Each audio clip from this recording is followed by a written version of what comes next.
Stuart, welcome to SuperReturn. It's really lovely to see everybody back here in Berlin together. It's been a very challenging period. What would you say are the key changes that have happened in this industry during that period, and have priorities shifted at all? I think that's an excellent question. I think that happily private debt has recognized both the responsibility and the opportunity that it has to influence the way companies behave. And I've seen that reflected here already at the conference. And also I've seen a lot more interest in ESG from the private equity folks, either adjusting what they're doing on a day-to-day basis or even shifting towards ESG, recognizing the opportunity that exists out there to address the various challenges that society has.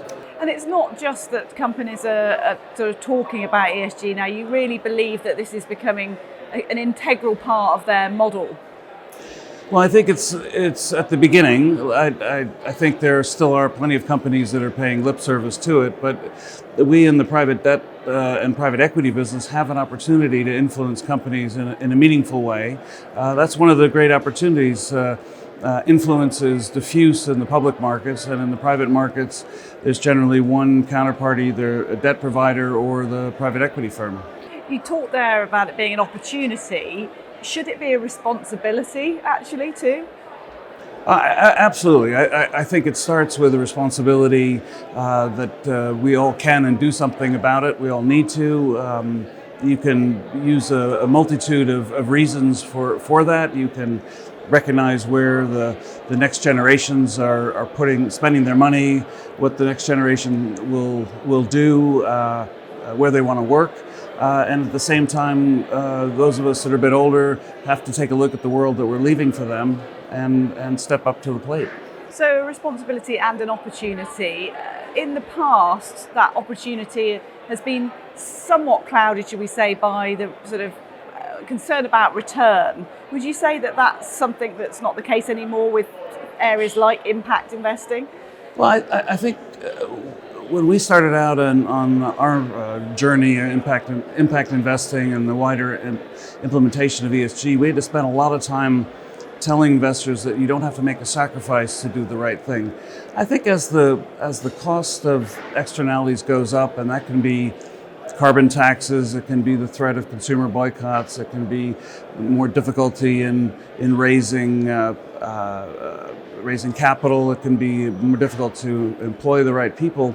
I think as those cost of those externalities goes up, companies are recognizing that it's a win-win to address those issues up front. Long gone are the times where you have to argue that ESG is going to hurt returns. Are there any very specific areas, sectors that you're particularly interested in at the moment that you see the greatest opportunities lying?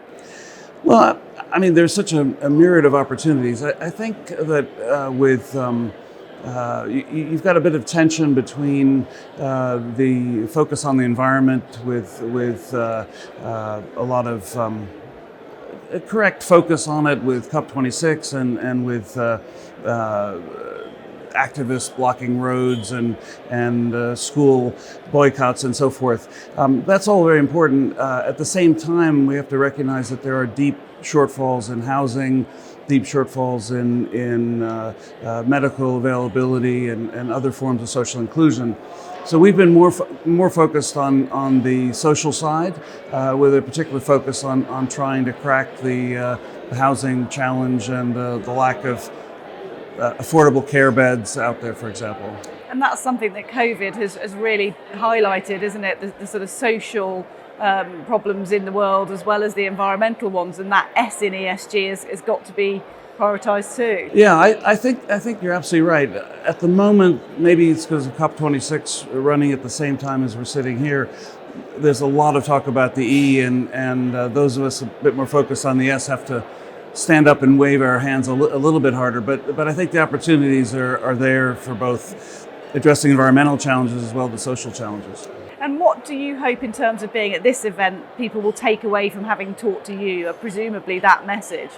Well, I certainly will be talking about the S side. I will be highlighting that in fact there is a little bit of tension between the E and the S. If you want the the most energy efficient property, well, that might be the most expensive property. And how do you square that circle? Because we know that there's an enormous need for affordable housing.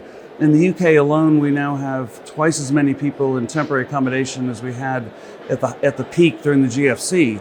Well, that can't be right. We know that temporary accommodation is not fit for purpose. Children's education flails. It causes trouble within families with it. So we need to address temporary accommodation. Populations are getting older. We know from COVID that you need to have ideally ensuite bathrooms for the elderly. Not having a shared bathroom can help on COVID, as well as helping with personal dignity and lowering the operating costs of the care industry. So many important messages. Stuart, thank you so much for joining us. I hope you get to spread the word while you're here in Berlin. My pleasure. Thank you so much for the Good to speak opportunity. to you. Yeah, thank you.